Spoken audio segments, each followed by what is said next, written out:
कोल्हापूरमध्ये प्रत्येक घरी बनवली जाणारी थापटवडी. Hello, welcome back to our channel. आज आपण बघूया कोल्हापूरची प्रसिद्ध थापटवडीची रेसिपी शेवटपर्यंत नक्कीच बघा. रेसिपी आवडली तर रेसिपीला लाईक करायला विसरू नका. थापटवडीसाठी आपल्याला लागणार आहे 2 वाटी बेसनचं पीठ, हिरवं वाटण चवीनुसार, हळद 1 चमचा, तांदळाचं पीठ 2 चमचे, ओल्या नारळाचा किस थोडा, बारीक चिरलेली कोथिंबीर, हिंग 1 चमचा, चवीनुसार मीठ आणि 2 पळी तेल. आता कढईमध्ये तेल गरम करून घेऊया. तेल गरम झालं की त्याच्यामध्ये चवीनुसार हिरवं वाटण मिक्स करायचं. इथं 2 चमचे हिरवं वाटण घेतलेलं आहे. हिरवं वाटण कसं करायचं ह्याची रेसिपी आहे चॅनलवर, ती तुम्ही बघू शकता. हिरवं वाटणाला तेल सुटेपर्यंत हे छान परतून घ्यायचं. त्याच्यानंतरच आपल्याला त्याच्यामध्ये मीठ मिक्स करायचं आहे, हळद मिक्स करायची आहे. या वाटणमध्ये मीठ असतं त्यामुळं ते लक्षात ठेवूनच इथं मिठाचा वापर करायचा. हे छान तेलामध्ये परतून झाल्यानंतर त्याच्यामध्ये 2 वाटी पाणी मिक्स करायचं. जितकं बेसन घेतलेलं आहे तितकंच पाणी मिक्स करायचं. म्हणजे जर 1 वाटी बेसन असेल तर 1 वाटी पाणी. ह्या पाण्याला चांगली उकळी आल्यानंतरच ह्याच्यामध्ये आपल्याला बेसन पीठ मिक्स करून घ्यायचे आहे. आता पाण्याला उकळी आलेली आहे.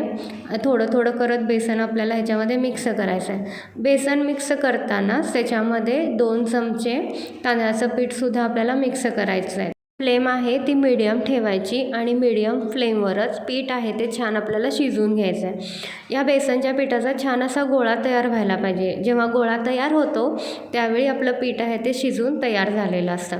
आता ही वडी आपल्याला थापायची आहे तर त्याच्यासाठी तुम्ही पळपोटसुद्धा घेऊ शकता किंवा प्लेटसुद्धा घेऊ शकता. जे काही तुम्ही घेणार आहे त्याच्यावर थोडंसं तेल लावून घ्यायचं. म्हणजे वडी आहे ती थापायला सोपी पडते आणि कट केल्यानंतर ती काढून घ्यायलासुद्धा सोपी पडते. आता पीठ आहे ते छान शिजलेलं आहे.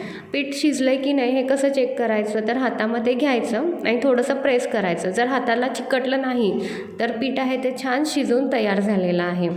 आता आपण पळपोटाला तेल लावून घेतलेलं आहे तर गरम असतानाच हे पीठ आहे त्या पळपोटावर काढून घ्यायचं आणि वडी थापून घ्यायची. आता पीठ इथं काढून घेतलेलं आहे. पीठ गरमच आहे आणि वडी आहे ती आता आपण थापून घेऊया.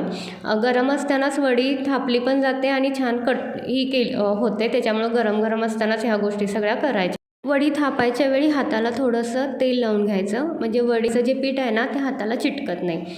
वडी आता छान थापून तयार झालेली आहे. वडी थापताना ती जास्त जाड किंवा जास्त पातळ अशी थापायची नाही.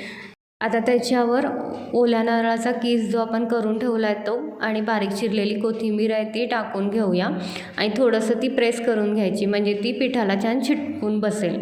आता हे सगळं झाल्यानंतर वडी आहे ती कट करून घेऊया.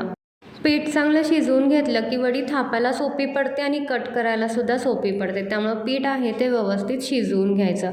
कोल्हापूरची प्रसिद्ध थापटवडी बनून तयार झालेली आहे. रेसिपी कशी वाटली हे कमेंट्स करून नक्कीच सांगा.